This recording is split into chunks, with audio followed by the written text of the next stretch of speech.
Chapter 7 धरित्रीच्या कुशीमध्ये हे आपण सप्तरंगच्या पाठ्यपुस्तकामधील कविता पाहत आहोत। ही कविता आपल्याला शेतीमध्ये कशा प्रकारे शेतकरी बियाणं रोवतो हे बहिणाबाई चौधरी यांनी सुंदररित्या सांगितलेलं आहे। शेतकरी अगोदर बी लावतात, नंतर त्याला पाणी देतात, खतं देतात, त्याच्यानंतर त्यांना बियांना अंकुर फुटतात, पानं फुटतात, नंतर त्यांना फुलं येतात आणि धान्य उगवतं। आणि ही सगळी जी प्रोसिजर आहे ती आपल्याला बहिणाबाईंनी आपल्या कवितामध्ये सांगितलेली आहे। तर आपण अगोदर कविता म्हणूया।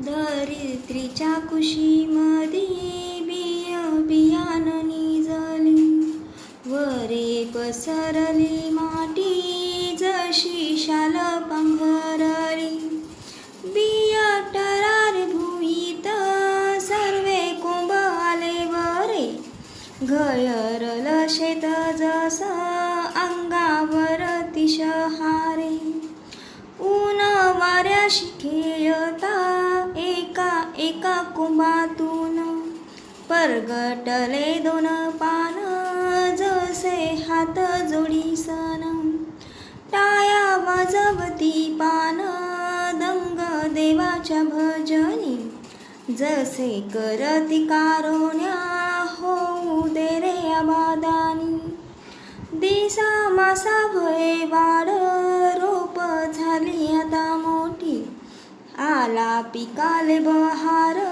झाली शेतामध्ये दाटी। आता या कवितेचा अर्थ आपण पाहूया। आता पहिलं जे कडवं आहे ते काय आहे पाहूया। धरित्रीच्या कुशीमध्ये, धरित्री म्हणजे आपली जमीन, ह्या जमिनीच्या कुशीमध्ये बियाणं निजली। आता शेतकरी जेव्हा बिया जमिनीमध्ये लावतो तेव्हा त्या जमिनीच्या आतमध्ये तो बिया त्या पेरतो।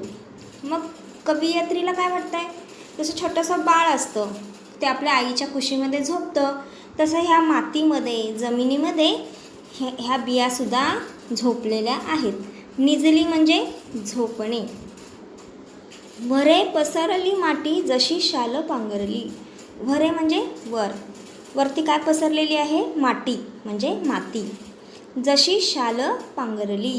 आता हे बियाणं जमिनीत रोवल्यानंतर त्याच्या वरतून माती पसरवली जाते। म्हणजे जसं काय एखादं बाळ कसं चादर घेऊन छानपैकी झोपतं, तसं छोटीशी बियाणंसुद्धा त्या मातीला चादरीप्रमाणे घेऊन झोपलेली आहेत। बिया टरारे भुईत सर्वे कोंब आले वरे, घयरलं शेत जसं अंगावरती शहारे। बिया टरारे भुईत, भुई म्हणजे काय, जमीन। तर जमिनीमध्ये आता बिया फुगलेले आहेत, म्हणजे ते आता परिपक्व झालेले आहेत उगवण्यासाठी, आणि त्याच्यामुळे सर्वे कोंब आले वरे, वरे म्हणजे वरती आता हे चित्रामध्ये दाखवलेलं आहे तसे कोंब काय येतात, वरती येतात।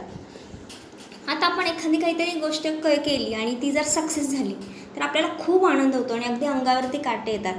तसंच ह्या शेताला सुद्धा काय झालेलं आहे, घयवरून आलेलं आहे। कारण आता ही बियाणं त्याची बाळं म्हणजे त्याची जी ही शेतातली पिकं आहेत ती आता वर यायला लागलेली आहेत, त्याच्यामुळे त्या शेतीला काय झालेलं आहे, घहीवरून आलं आहे आणि तिच्या अंगावरती काटे आलेले आहेत। ऊन वाऱ्याशी खेळता एका एका कोंबातून, परगटले दोन पानं जसे हात जोडीसन। आता हे जे कोंब आलेले होते तुम्ही चित्रात पाहिलेलं आहे, त्यातनं काय झालेले आहेत, दोन पानं आलेली आहेत। आणि कसे आलेले आहेत, जसे आपण हात जोडतो अगदी तसे, तुम्हाला चित्रात हे दाखवलेले बघा तसे, पण ते कसे येत आहेत, ऊन वाऱ्याशी खेळत खेळत, म्हणजे ऊन वाऱ्याशी खेळत खेळत कोंबातून आता काय येत आहेत, पाने बाहेर येत आहेत। परगटणे म्हणजे बाहेर येणे।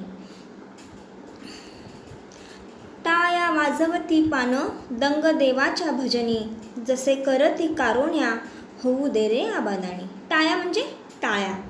आता ही पानं काय करतायत, वारा आला की हलतायत, तसं कवयित्रीला काय वाटतंय की त्या टाळ्या वाजवत आहेत आणि काय करतायत, भजन, देवाचं काय करत आहेत, भजन। दंग होणे म्हणजे रममान होणे, म्हणजे ते टाळ्या वाजवत भजन करण्यात आता रंगून गेलेली आहेत ती पानं। जसे करती कारुण्या, कारुण्या म्हणजे काय की देवाला आपण काहीतरी मागणं मागतो, बरोबर ना। देवाकडे गेल्यानंतर देवाला सांगतो आपण की देवा सगळ्यांना सुखी ठेव वगैरे, अशा ह्याला काय म्हणतात, कारुण्या। ते देवाला कारोण्या करतायत. कसली कारोणी करतायत? तर आबादानी होऊ दे. आबादानी म्हणजे भरभराट, म्हणजे धान्य येऊ देत, हे पीक वगैरे चांगलं फुलू देत आणि भरभराट होऊ दे, अशी ती देवाला काय करतायत? कारोण्या म्हणजे प्रार्थना करत आहेत. दिसा मासा भये वाढ, रोप झाली आता मोठी, आला पिकाले बहार, झाली शेतामध्ये दाटी. जसे दिवस निघून जातात, दिसा मसे वय वाढ होणे म्हणजे जसे जसे दिवस पुढे ढकलले जातात, रोपं काय होतात? आता मोठी मोठी होत जातात, म्हणजे रोपं आता मोठी झाली आहेत. मग आता पीक कसं दिसतंय? अगदी बहरल्यासारखं दिसतंय. आणि शेतामध्ये आता ह्या सगळ्या झाडांची काय झालेली आहे? दाटी झालेली आहे, म्हणजे गर्दी झालेली आहे. त्याच्यामुळे शेतसुद्धा कसं दिसतं? सुंदर